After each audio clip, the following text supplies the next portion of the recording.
CPAM, 24 heures par jour, 7 jours sur 7. Une équipe de professionnels et de passionnés de la radio vous apporte le monde entier chez vous. Information, éducation, récréation, CJWI plus près de vous. Depuis Montréal, radiounion.com, la voix des communautés culturelles au Québec. CPAM. Maison AM.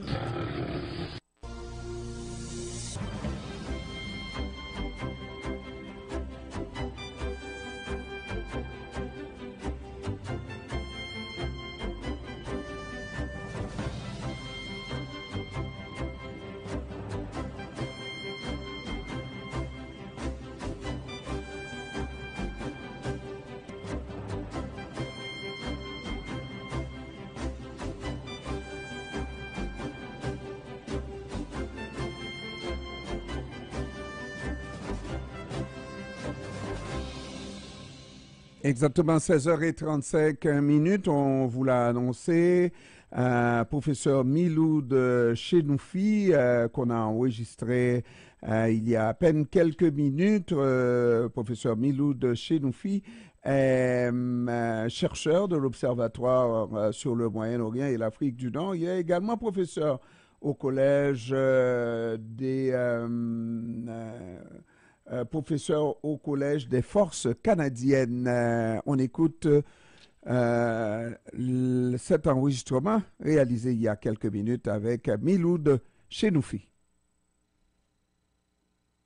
Nous avons avec nous en direct professeur Chenoufi Miloud.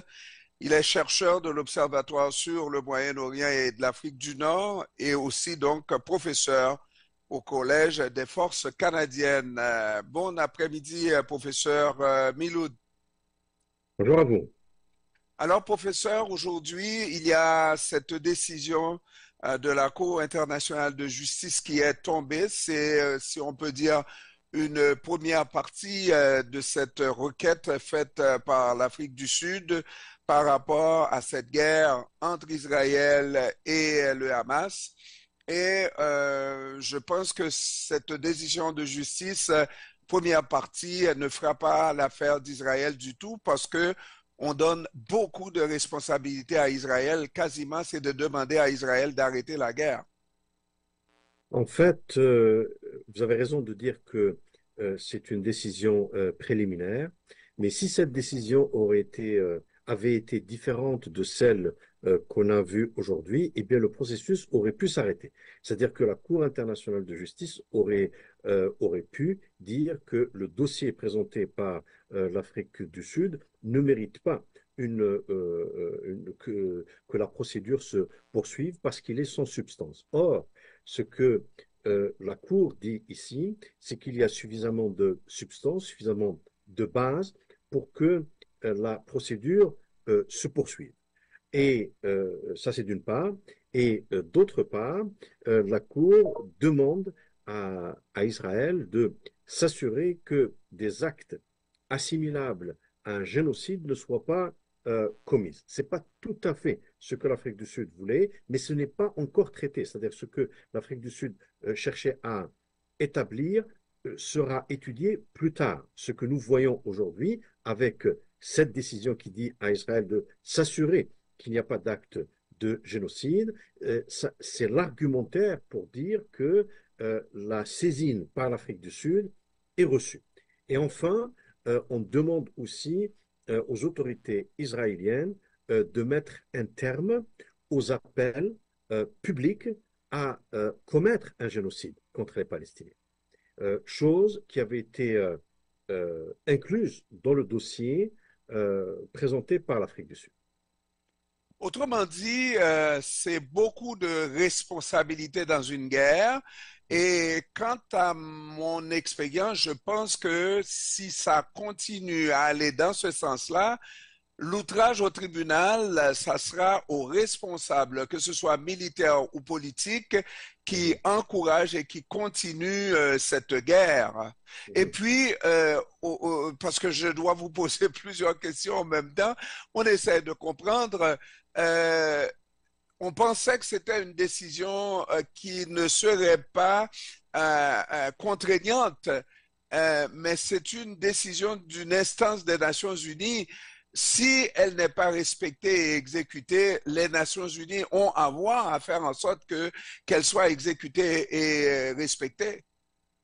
En fait, je ne suis pas certain que les Nations Unies auraient, par exemple, un moyen coercitif pour appliquer cette décision. Par contre, si le Conseil de sécurité décidait de surmonter sa paralysie et que le veto n'est pas utilisé comme d'habitude par les Américains lorsqu'il est question d'Israël, eh bien effectivement le Conseil de sécurité peut s'appuyer sur la décision de la Cour internationale de justice sans que ça soit une façon d'appliquer une décision qui vient de la Cour. Mais elle peut servir donc dans les délibérations, dans les discussions et dans les actions que pourrait prendre le Conseil de sécurité. Il y a un autre élément concernant les décisions de la Cour internationale de justice. Même si elles ne sont pas contraignantes, même si elles ne sont pas assimilables à une décision qui est prise ou à une condamnation qui est prise par un tribunal national contre un individu, eh bien, vous savez que dans les affaires mondiales, dans les relations internationales, eh bien, les États agissent en se revendiquant d'une certaine autorité. Et l'autorité vous vient dans les relations internationales de deux sources. La première source, c'est la puissance, et la deuxième source, c'est la légitimité. Ce que Israël est en train de perdre ici, c'est la légitimité de son action contre les Palestiniens. Bien sûr, elle va continuer à disposer de la puissance et au soutien à cette puissance qu'il a démultipliée puisqu'il vient des États-Unis. Mais lorsque vous agissez uniquement sur la base de la puissance, donc sans légitimité, vous n'avez plus d'autorité. Et c'est ça le problème auquel font face actuellement les dirigeants israéliens. Bon, alors avec cette situation-là, il faut non seulement voir les dirigeants israéliens, mais il faut voir le support dont disposent les dirigeants israéliens. Est-ce que des pays comme les États-Unis, des pays européens peuvent continuer à être mi-figue, mi-raisin dans certains cas ou à être foncièrement derrière Israël dans la mesure où il y a une décision de cour de justice internationale qui serait ignorée par Israël? Est-ce que on voit les États-Unis, exemple, pousser à fond derrière Israël si Israël décidait de ne pas respecter cette décision de la Cour internationale de justice? On peut effectivement s'attendre à ce que les États-Unis continuent à soutenir Israël comme ils l'ont fait jusqu'à présent. Vous savez, dans la classe politique américaine, vous ne trouverez pratiquement aucune figure importante qui dise autre chose que la nécessité de soutenir Israël, quelles que soient les circonstances. Il existe des individus au Congrès, mais ces individus-là ne pèsent pas suffisamment lourd en termes de nombre pour pouvoir faire changer au gouvernement américain de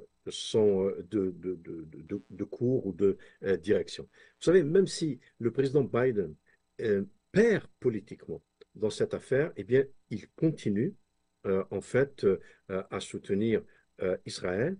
Alors, bien entendu, il y a à demi-mot, on essaye de les convaincre comme ça, en des termes très, très, très tièdes.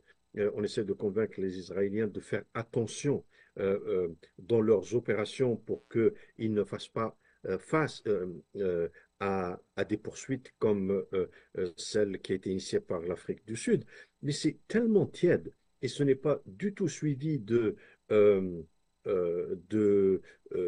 sanctions, Fait, hein? si vous voulez, que les Israéliens n'ont absolument aucune motivation pour changer le cours de leurs actions. Les Européens, c'est un tout petit peu différent. Quand on les prend en groupe, c'est-à-dire l'Union européenne, on voit qu'ils disent qu'ils vont respecter la décision de la Cour internationale de justice, mais le respect dans ce contexte signifie tout simplement qu'ils vont continuer à faire appel à Israël sans faire suivre ces appels-là nécessairement par des actions. Mais quand on prend les États européens individuellement, eh bien, les plus significatifs, c'est-à-dire la France, l'Allemagne et en dehors de l'Union européenne, le Royaume-Uni, continuent la même politique de soutien à Israël. Mais maintenant, pour Israël, qui est une grande puissance, une puissance nucléaire, on a dit qu'il y a, oui, la force, mais il y a le droit de l'autre côté. Oui. Si le droit a dit son mot de ce tribunal international, est-ce que c'est une puissance nucléaire qui pourrait s'opposer au mot du droit, n'est-ce pas, créant ainsi un précédent, si on veut, n'est-ce pas, d'une puissance reconnue. Je ne parle pas d'une puissance non reconnue ou que tout le monde veut mettre au banc des accusés, au banc des nations, comme la Corée du Nord, exemple. Mais c'est une puissance nucléaire respectable et respectée. Est-ce qu'on peut ignorer une décision de justice de la Cour internationale de justice? En fait, la réponse est oui, parce que, encore une fois, il n'existe pas de mécanisme coercitif pour appliquer la décision de la Cour internationale de justice. Mais vous savez, dans le conflit israélo-palestinien, c'est un conflit à long terme. C'est un conflit à long terme. Et lorsque je dis conflit israélo-palestinien, à mes yeux, c'est bien au-delà de la confrontation directe entre Israël et le Hamas. Le conflit réel, c'est le conflit israélo-palestinien. Et de ce point de vue-là, la décision qui a été qualifiée d'historique, à juste titre d'ailleurs, aujourd'hui, elle favorise les Palestiniens dans ce conflit plus global. Quand bien même Israël ignorerait la décision qui a été prise par la Cour internationale de justice. Et si on veut des parallèles historiques, eh bien, on peut comparer avec l'Algérie pendant la guerre de libération de l'Algérie. Les Algériens, en fait, subissaient le même type d'occupation, de colonisation, de peuplement que les Palestiniens subissent à Gaza et dans les territoires palestiniens. On peut comparer également avec le Vietnam, où vous avez des épisodes dans ces guerres-là, où effectivement la partie la plus puissante marquait des points militaires, comme par exemple Israël est aujourd'hui en train de marquer des points militaires en détruisant Gaza, mais politiquement, c'était les gens qui résistaient aux Français dans le cas de l'Algérie, aux Américains au Vietnam, qui avaient gagné politiquement. Donc, en fait, l'équation à laquelle fait face Israël aujourd'hui, c'est que la puissance à elle seule ne lui permet plus de gagner politiquement comme elle a pu gagner dans le passé, puisque la question de la légitimité n'avait jamais été posée en ce qui les concerne. C'est la première fois que, effectivement, la question de la légitimité de leurs actions est très sérieusement remise en cause. Mais professeur, j'y ai pensé par rapport, oui, c'est un tribunal international, mais il y a des résolutions de l'ONU qui sont claires, n'est-ce pas, depuis 1948, demandant à Israël de permettre l'établissement d'une une nation palestinienne à côté, au contraire, de laisser libre cours aux Palestiniens de fonder leur État, et pourtant ces résolutions-là sont restées lettres mortes. Est-ce que effectivement il ne faut pas envisager qu'Israël continue d'ignorer une décision de justice de cour internationale? Absolument, absolument. C'est des dizaines de résolutions. Des dizaines de résolutions ont été ignorées jusqu'à présent, et ils ont été ignorés tout simplement parce que Israël pouvait compter sur la couverture diplomatique, économique et militaire qui leur vient des États-Unis.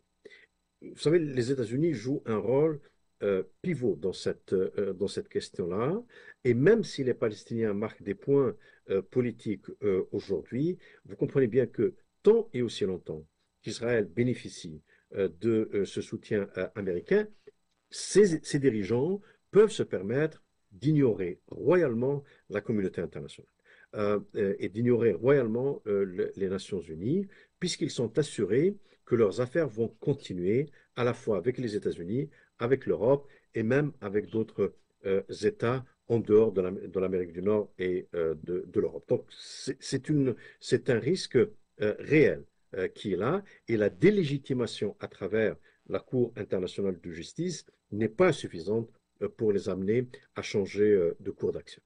Mais malgré tout, c'est une invitation à la prochaine étape Mhm. de cette décision parce qu'il y a des rapports qui doivent être faits. La première fois qu'on va voir si Israël veut ignorer totalement, c'est si dans les étapes suivantes, Israël ne présente pas de rapport ou ignore tout simplement la décision. Et je pense que ça ferait mal paraître l'État d'Israël, qu'on le veuille ou non.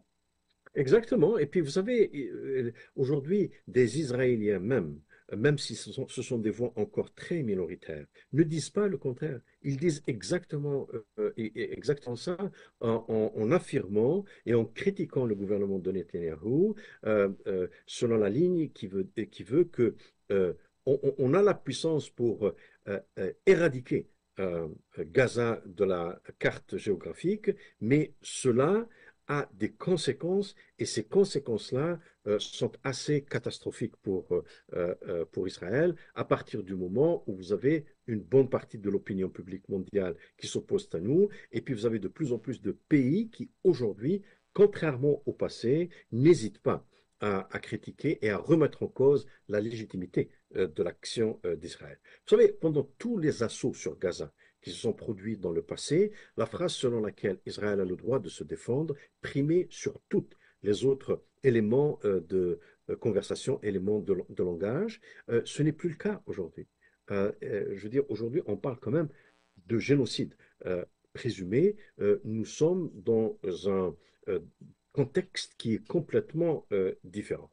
Mais vous savez, encore une fois, hein, la puissance peut toujours primer sur le droit dans les relations internationales, fort malheureusement. Tant et aussi longtemps que les grands de ce monde ne s'entendent pas pour qu'il y ait une solution définitive. Non pas à la guerre entre Israël et Hamas, mais au conflit israélo-palestinien lui-même.